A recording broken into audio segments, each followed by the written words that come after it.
Hi കൂട്ടുകാരെ, പുതിയൊരു വീഡിയോയിലേക്ക് എല്ലാവർക്കും സ്വാഗതം. അങ്ങനെ ശിവാനി ആ പൗഡർ നിധിയുടെ മേക്കപ്പ് സെറ്റിൽ ആ പൗഡറിൽ കലക്കിയിട്ടോ അങ്ങ് ചേർത്ത് കൊടുത്തു കേട്ടോ. പിന്നീട് ശിവാനി എടി നീ കുറച്ച് കഴിഞ്ഞാൽ ചൊറിഞ്ഞും കൊണ്ട് ഇവിടെ നിന്ന് ഇറങ്ങി പിന്നീട് നീ അവൻ്റെ കൈകളിലാവും എന്നൊക്കെ പറഞ്ഞ് ശിവാനി വളരെ സന്തോഷവതിയാവണം കേട്ടോ. പിന്നീടാണെങ്കിൽ വസുന്ധരയാണ് കാണിക്കുന്നത്. വസുന്ധരയുടെ അടുത്തോട്ട് രേണുക എത്തുകയാണ് കേട്ടോ. അപ്പോൾ രേണുക വന്നിട്ട് ചോദിക്കുകയാണ്, എൻ്റെ മോൾ എവിടെ, ശിവാനി എവിടെയെന്ന് ചോദിക്കാൻ കേട്ടോ. അപ്പോൾ ഉടനെ തന്നെ ശിവാനി നിധിയുടെ റൂമിലുണ്ട് എന്ന് പറയണം. അപ്പോൾ എവിടെയാണ് റൂം, ഇന്ന ഫ്ലോറിൽ എത്രാമത്തെ റൂമാണ് എന്നൊക്കെ പറഞ്ഞ് വസുന്ധര പറഞ്ഞു കൊടുക്കണം കേട്ടോ. പിന്നീട് രേണുക നിധിയുടെ റൂമിലോട്ട് അങ്ങ് പോകണം കേട്ടോ. ഇതേ സമയം വസുന്ധര ഹോളിൽ വന്നിരിക്കുകയാണ്.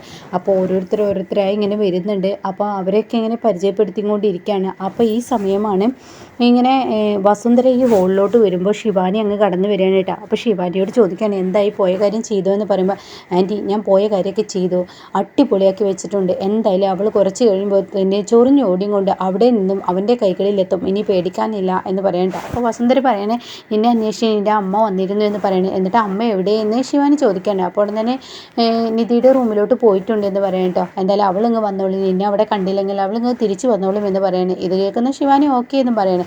പിന്നീട് നിധിയാണ് കാണിക്കുന്നത്. യാമിനി വന്ന് വിളിച്ചിരിക്കില്ല. അപ്പോൾ ഗൗതമിൻ്റെ അടുത്ത് എത്തുകയാണ് കേട്ടോ. അപ്പോൾ ഈ സമയം നിധിയെ ഒരു ആൾക്ക് പരിചയപ്പെടുത്തി കൊടുക്കാൻ, അതായത് കമ്പനിയിലെ ഒരു പുതിയ സ്റ്റാഫല്ല, കമ്പനിയിലെ പുതിയൊരു എഗ്രിമെൻറ്റ് സൈൻ ചെയ്യുന്ന ആ ആളാണ് കേട്ടോ. അവരെ പരിചയപ്പെടുത്തി കൊടുക്കേണ്ടത് ഇന്ന കമ്പനിയുടെ ആളാണ്, നിധി നീ അറിയണം, ഇതെൻ്റെ ഭാര്യയാണ് എന്നൊക്കെ പറഞ്ഞ് ഗൗതം പരിചയപ്പെടുത്തി കൊടുക്കുകയാണ്. അപ്പോൾ അയാൾ പറയണേ ആ ഓക്കെ എന്നൊക്കെ പറഞ്ഞിട്ട് സംസാരിച്ചിട്ട് അവരങ്ങ് പിരിയാണ് കേട്ടോ. പിന്നീട് നിധി പറയണേ, എന്തായാലും ഞാനൊന്നും കൂടി എൻ്റെ മുഖമൊക്കെ ഒന്ന് സെറ്റ് ചെയ്തിട്ട് വരാമെന്ന് പറഞ്ഞിട്ട് മേക്കപ്പ് ഫുള്ള് ഇട്ടില്ല, അപ്പോഴാണ് യാമിനെ വിളിച്ചത്. അപ്പോൾ ഇട്ടിട്ട് വരാമെന്ന് പറഞ്ഞ് നിധി റൂമിലോട്ടും പോവാണ് കേട്ടോ. ഇതേ സമയം രേണുകയാണെങ്കിലോ നിധിയുടെ റൂമിൽ കടന്നു ചെല്ലുമ്പോൾ തന്നെ പറയുന്നുണ്ട്, എൻ്റെ കുഞ്ഞിൻ്റെ ജീവിതം ഈ നിധി കാരണമാണ് തകർന്നത്, അവൾക്കാണെങ്കിൽ പൊട്ടിയാണ്, ശിവാനിക്കാണെങ്കിലോ എങ്ങനെ ഗൗതമിനെ കീഴിലാക്കാമെന്നും അറിയില്ല, എൻ്റെ മകളായി എന്ത് ചെയ്യാൻ, എൻ്റെ മകൾക്ക് അതിനുള്ള കഴിവൊന്നുമില്ല, എന്നാൽ ഈ നിധിക്ക് അതിനുള്ള കഴിവൊക്കെ ഉണ്ട് എന്ന് പറഞ്ഞിട്ടാണ് വാതിൽ തുറക്കുന്നത് കേട്ടോ. അപ്പോൾ ഈ സമയം നിധിയെ ആ റൂമിൽ ശിവാനി ആ റൂമിൽ കാണുന്നില്ല, നിധിയുടെ റൂമിൽ. അങ്ങനെ രേണുക വീണ്ടും വിളിക്കുകയാണ് കേട്ടോ. എവിടെ ശിവാനി എന്ന് പറഞ്ഞെങ്കിലും വിളിക്കുന്നുണ്ട്, പക്ഷെ അവിടെ കാണുന്നില്ല. ഇവിടെ എങ്ങോട്ടാണ് പോയത്, ഈ വസുന്ധര എന്നോട് ഇവിടെ ഉണ്ടെന്ന് പറഞ്ഞിട്ട് എൻ്റെ മകൾ ഇവിടെ ഇല്ലല്ലോ എന്ന് പറഞ്ഞ് പുറത്ത് കിടക്കാൻ ഒരുങ്ങുന്ന സമയത്ത് അവിടെ മേക്കപ്പ് സെറ്റ് ഇങ്ങനെ ഓപ്പൺ ചെയ്ത് കിടക്കുന്നു കേട്ടോ. അപ്പോൾ ഇത് കാണുന്ന രേണുക പെട്ടെന്ന് ആ മേക്കപ്പ് സെറ്റിൻ്റെ അടുത്തോട്ട് ഓടി വരികയാണ്. എന്നിട്ട് എന്ത് കോസ്റ്റ്ലിയായ സെറ്റുകളാണ്, ഇതെന്തായാലും കുറച്ച് നിന്ന് അടിച്ചു മാറ്റാം, എന്നിട്ട് എൻ്റെ മോൾക്ക് കൊണ്ടു കൊടുക്കുക എന്നിങ്ങനെ രേണുക മനസ്സുകൊണ്ട് പറയാൻ കേട്ടോ. അങ്ങനെ രേണുക അവിടെ നിന്നും ആ ഒരു ക്രീം എടുത്ത് പോകാൻ ഒരുങ്ങുമ്പോൾ ഈ പൗഡർ അങ്ങ് കാണുക കേട്ടോ.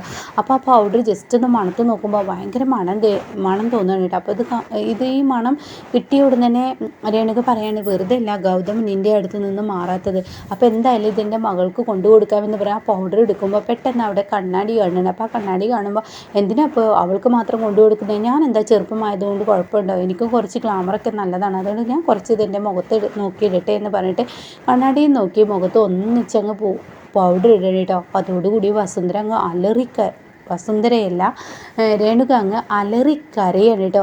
അയ്യോ എൻ്റെ മുഖം പൊള്ളുന്നേ, എനിക്ക് ചൊറിയുന്നേ, എനിക്ക് വേദനിക്കുന്നേ എന്നൊക്കെ പറഞ്ഞിട്ട് ആ റൂമിൽ കൂറ തിരിയുന്നത് പോലെ അങ്ങ് തിരിഞ്ഞ് കളിക്കുകയാണ് കേട്ടോ. അപ്പോഴേക്കും നിധി ആ റൂമിലുണ്ട്, ഡോറ് തുറന്ന് വരികയാണ്. എന്താന്ന് ചോദിക്കുമ്പോൾ, എനിക്കറിയില്ല, നിൻ്റെ മേക്കപ്പ് സെറ്റ് ഇട്ടതാണ്, അതിലെ പൗഡർ ഇട്ടപ്പോൾ എൻ്റെ മുഖം പൊള്ളി എന്ന് പറഞ്ഞിട്ട് രേണുക അങ്ങനെ കരയുമ്പോഴേക്കും ഈ കാഴ്ച കാണാൻ വന്ന വസുന്ധരയും ശിവാനിയും കാണുന്ന കാഴ്ച തൻ്റെ അമ്മ ഇങ്ങനെ കിടന്ന് പിടയുന്നതായിരിക്കും കേട്ടോ.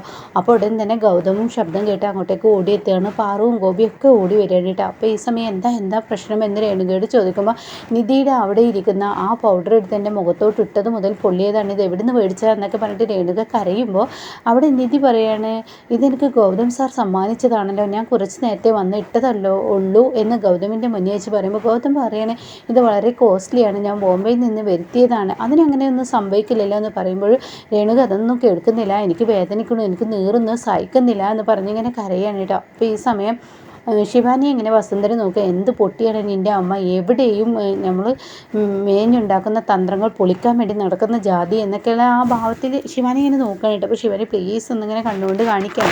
അപ്പോൾ ഈ സമയം ഗോപി പറയണേ, എന്തായാലും ശിവാനി ഇനി നിൻ്റെ അമ്മയെ അപ്പുറത്തെ റൂമിൽ കൊണ്ടുപോയിട്ട് നല്ല പച്ചവെള്ളം കൊണ്ട് സോപ്പിട്ട് മുഖം കഴുകി കൊടുക്കുക എന്നൊക്കെ പറഞ്ഞിട്ട് പറഞ്ഞു തരുന്നു കേട്ടോ.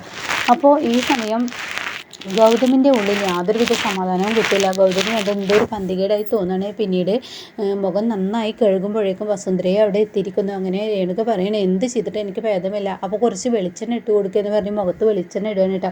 അപ്പോഴും ചിരിച്ചിൽ നിൽക്കുന്നില്ല, മുഖം ആകെ തണർത്തി വികൃതമായി മാറുകയാണ്. അപ്പോൾ ഈ സമയം രേണുക ഇത് എന്തൊരു പൊടിയാണ്, എന്തൊരു കഷ്ടമാണ്. അപ്പോഴേക്കും വസുന്ധരക്ക് അങ്ങ് ദേഷ്യം പിടിക്കാണ്. നിങ്ങളെ കൊണ്ട് വല്ലാത്തൊരു കഷ്ടമാണല്ലോ, ഉപകാരമില്ലെങ്കിൽ ഉപദ്രവിക്കാതിരുന്നൂടെ, എന്ത് വൃത്തികെട്ട സ്വഭാവമാണ് നിങ്ങളുടേത്, നിങ്ങൾ കാരണം ഒന്നും ചെയ്യാൻ പറ്റുന്നില്ല എന്ന് പറഞ്ഞിട്ട് വസുന്ധര അങ്ങ് ചൂടാകുമ്പോൾ എന്താ പ്രശ്നം എന്ന് രേണുക ചോദിക്കാൻ. അപ്പോൾ തന്നെ അത് നിധിക്ക് വെച്ചതായിരുന്നു, നിങ്ങൾ ഇട്ടതിന് പകരം ആ നിധി ഇടുക വന്നതായിരുന്നു. പക്ഷെ നിങ്ങൾ ഇട്ടത് കൊണ്ട് തന്നെ അവളുടെ മുഖത്ത് നിങ്ങൾ തുള്ളിക്കളിക്കുന്നത് പോലെ അവൾ തുള്ളിക്കളിക്കുന്നത് കാണായിരുന്നു. പക്ഷെ നിങ്ങളാണ് തടസ്സം എന്നൊക്കെ പറഞ്ഞ് വസുന്ധരയോട് ചൂടാകുമ്പോൾ അവിടെ രേണുക പറയണേ, എനിക്ക് സഹിക്കുന്നില്ല, എനിക്ക് വീട്ടിലോട്ട് പോകണം, ഹോസ്പിറ്റലിൽ പോകണം എന്നൊക്കെ ഇങ്ങനെ പറയുമ്പോൾ ശിവാനി പറയണേ, മാഡം ഞാൻ ഇവളെ എൻ്റെ അമ്മയെ കൊണ്ടുവിട്ടിട്ട് വരാമെന്ന് പറയട്ടോ, എന്തെങ്കിലുമൊക്കെ ചെയ്തുകൂടെ എന്ന് വസുന്ധര പറയണം. അപ്പോൾ ഇതെല്ലാം നിധി കേട്ടിരിക്കുകയാണ്. അങ്ങനെ വസുന്ധരയുടെ ദേഷ്യം അടങ്ങുന്നില്ല, വല്ലാത്തൊരു കഷ്ടം, എന്ത് ചെയ്യുന്നത്, അവൾക്കല്ലല്ലോ മറ്റുള്ളവർക്കാളെ കിട്ടുന്നതെന്നിങ്ങനെ വസുന്ധര പറയുമ്പോൾ നിധി പറയണം, അത് തന്നെയാണ് പറയാനുള്ളത്, നിങ്ങൾ ആ പൗഡറിൽ എന്താ ചേർത്തതെന്ന് എനിക്ക് നന്നായി അറിയാം, അതുകൊണ്ട് ഞാൻ ആദ്യം ഇട്ട പൗഡർ ഞാൻ തിരിച്ചു വരുമ്പോഴേക്കും നിങ്ങൾ എൻ്റെ ഫസ്റ്റ് നൈറ്റ് നടക്കാതിരിക്കുക, ഇത്രയും തരംതാഴ്ന്ന പ്രവൃത്തി ചെയ്യുമെന്ന് ഞാൻ വിചാരിച്ചില്ല, നിങ്ങൾ സ്വന്തം മകനാണ് ഗൗതം എന്ന് പറഞ്ഞ് നടക്കും, പക്ഷേ ഇപ്പോഴും നിങ്ങൾക്ക് ശത്രുത തന്നെയാണല്ലോ എന്ന് പറഞ്ഞ് നിധി അവിടെ നിന്നും പോവാണ് കേട്ടോ. ഇതേ സമയം പാർട്ടിയുടെ സമയമായി തുടങ്ങി. അങ്ങനെ ആളുകളൊക്കെ ഇങ്ങനെ വന്നു തുടങ്ങുകയാണ്. അപ്പോഴാണ് ഈ വസുന്ധര ആക്കിയിരിക്കുന്ന അയാൾ എത്തിയിരിക്കുന്നത്. അപ്പോൾ അയാളുടെ കയ്യിൽ ഒരു ബൊക്കയും ഉണ്ടാവും, അതുപോലെ തന്നെ കൈയിൻ്റെ വിരലിൻ്റെ ഇടയിൽ ഒരു സൂചിയും വെച്ചിട്ടുണ്ടാവും കേട്ടോ. എന്നിട്ട് അയാൾ പറയാണ്, ഇതൊരു സൂചിയാണ്, ഇത് വിഷസൂചിയാണ്, ഈ ഒരു സൂചി കൊണ്ട് ഒരൊറ്റ കുത്ത് അവളെ ഞാൻ ഈ ബൊക്ക കൊടുക്കുന്ന ഇടയിൽ കുത്തും, അതോടുകൂടി അവളുടെ ജീവൻ അങ്ങ് നിലക്കുമെന്ന് പറയുമ്പോൾ വസുന്ധരക്കും ശിവാനിക്കും ഒരുപാട് സന്തോഷമാവാണ് കേട്ടോ.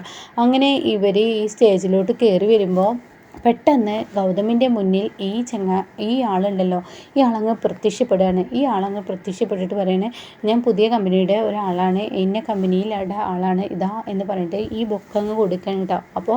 അപ്പോൾ തന്നെ ഗൗതമിന് ഒരു പന്തികേട് തന്നാണ്. അപ്പോൾ ഗൗതം നിധിയോട് പറയണേ, ഇനി ഒരു മിനിറ്റ് ഇവിടെ നിൽക്കുകയെന്ന് പറഞ്ഞിട്ട് ഗൗതം എന്ത് ചെയ്യുന്നത്, തൻ്റെ കൂട്ടുകാരനായ പോലീസുകാരനെ വിളിക്കുകയാണ്. അപ്പോൾ ആ പോലീസുകാരൻ പറയണേ, ഇന്ന് നിൻ്റെ ജീവിതത്തിൽ പ്രധാനപ്പെട്ട ദിവസമാണെന്ന് എനിക്കറിയാം, ആ ഹോട്ടലിൽ വെച്ച് നിൻ്റെ ഫസ്റ്റ് നൈറ്റ് ഒക്കെ നടക്കുന്നുണ്ടല്ലോ എന്ന് പറയുമ്പോൾ ഞാനൊരു അർജൻറ്റ് കാര്യം പറയാൻ വേണ്ടി വിളിച്ചതാണ് എന്ന് പറഞ്ഞിട്ട് അവിടെ ഉണ്ടായ കഥകളൊക്കെ പറഞ്ഞു കൊടുത്തിട്ട്, ഞങ്ങൾക്ക് പോലീസ് പ്രൊട്ടക്ഷൻ വേണം, പക്ഷേ അത് ആരും അറിയാത്ത വിധത്തിലുള്ളൊരു പോലീസ് ആയിരിക്കണം എന്ന് പറയാം കേട്ടോ. അപ്പോൾ അത് ഗൗതം വിളിച്ച് പറഞ്ഞതുകൊണ്ട് തന്നെ ആ സ്പോട്ടിന് അവിടെ ആളെ എത്തണം കേട്ടോ. അപ്പോൾ അത് കാണുന്ന ശിവാനി പറയണത്, അത് പോലീസുകാരനാണല്ലോ, ഇതെന്തിനാണ് പോലീസുകാരനെ ഗൗതം ഇവിടെ എത്തിച്ചിരിക്കുന്നത് എന്ന് പറയുമ്പോൾ അത് അവൻ്റെ ഫ്രണ്ട് ആയിരിക്കും എന്ന് പറഞ്ഞ് വസുന്ധര തള്ളി മാറ്റുന്നു കേട്ടോ. എന്നാൽ ഈ സമയം പിന്നീട് കേക്ക് മുറിയും കാര്യങ്ങളൊക്കെ സമയമായി തുടങ്ങി. അപ്പോൾ ഇനിയിപ്പോൾ നേരം വൈകിക്കണ്ടേ, നമുക്ക് കേക്ക് മുറിക്കാമെന്ന് പറഞ്ഞിട്ട് കേക്ക് മുറിക്കാൻ ഒരുങ്ങുന്ന സമയത്താണ് കേട്ടോ ഈ ആൾ വരുന്നത്. അതായത് നിധി അമ്പലത്തിൽ വെച്ച് കണ്ടില്ലേ, ആ ആൾ വരുന്നത്. അയാളെ കാണുമ്പോൾ നിധിക്ക് ഒരുപാട് സന്തോഷമാവുകയാണ്. എന്നാൽ ഗൗതമും വസുന്ധരയും പാറുവും ഗോപിയും ഒക്കെ ആകെ ഞെട്ടി നിൽക്കുകയാണ്. ഈ ആളെ കാണുമ്പോൾ അത് ഗൗതമിൻ്റെ ശത്രുവായിരിക്കും, പക്ഷെ അത് ശത്രുവല്ല, ഇനി വരാനിരിക്കുന്ന വമ്പൻ ടേസ്റ്റാണ്, ഗൗതമിന് വേണ്ടപ്പെട്ട ആൾ തന്നെയായിരിക്കും. വസുന്ധരയ്ക്ക് വമ്പൻ തിരിച്ചടിയാണ് അയാളിൽ നിന്ന് ഇനി കിട്ടാൻ കിടക്കുന്നത് കേട്ടോ. വസുന്ധര ഒളിപ്പിച്ച് വെച്ച ആ രഹസ്യങ്ങളെല്ലാം ഇനി പുറത്തു വരികയാണ്. കൂടെ പാറുവും ഒളിപ്പിച്ച് വെച്ച രഹസ്യങ്ങളെല്ലാം പുറത്തു വരുന്ന കിടുക്കൻ സീനുകളാണ് കേട്ടോ.